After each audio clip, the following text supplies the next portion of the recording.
To go to some breaking news because the Times of Israel have just reported that Hamas have accepted a deal to release hostages. We're still getting details about what exactly the deal entails. It's got to go to the Israeli cabinet for approval, but the Times of Israel are reporting that Hamas have accepted a deal to release the hostages.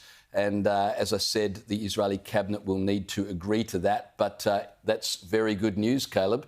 And I must say, probably a little unexpected, owing to the fact that Trump hasn't yet taken office, that this is happening under Biden's watch. We've still to get more details, exactly how many hostages. We're not aware at this stage, but good news. Well, it's happening under Biden's watch. Of course, Trump will be inaugurated in just a few days. And I suspect that is one of the main drivers behind this deal, because Trump did say there'd be hell to pay. He has been very clear on what he will do if there are no hostages returned by the time he becomes president. So they were between a rock and a hard place. If they didn't make a decision now, all hell, as he said, would break loose in the Middle East. And Hamas well knows that they've been able to get away with it up to this point, because Israel has a lot more might than it has actually used in this war. I mean, it could go in and just carpet bomb the joint if it wanted to, but it's resisted doing that. But if you got the US involved as well and you turn it into a broader fight within the Middle East, Hamas will just disappear in the midst of all of that,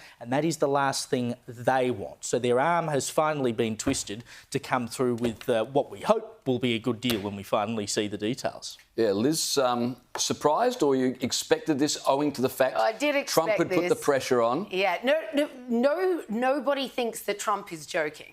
When that man stands behind a podium and says there will be hell to pay, they know he means business. They've been able to run amok because they had a very, very weak administration in the Biden administration. We know that they gave billions of dollars to Iran during their tenure as well. So these guys have been, it's actually been extremely hard to figure out where they actually stand on anything. Trump never leaves people guessing. He has told them this is exactly what you're going to get the day January 20th dawns. So they had to do this. Like you say, Caleb, their arms were twisted. It was basically this or be wiped off the face of the earth. Yep. So and it'll be not interesting. really a choice. It'll be interesting to see what the terms of this deal are, though, because, of course, the suggestion has been that perhaps there will be a return of hostages in exchange for prisoners, Palestinian prisoners who are kept in Israel. And a lot of those prisoners who are kept in Israel is because they are terrorists or suspected terrorists as well. So it's not necessarily a quid pro quo. So we will see how all of that plays out.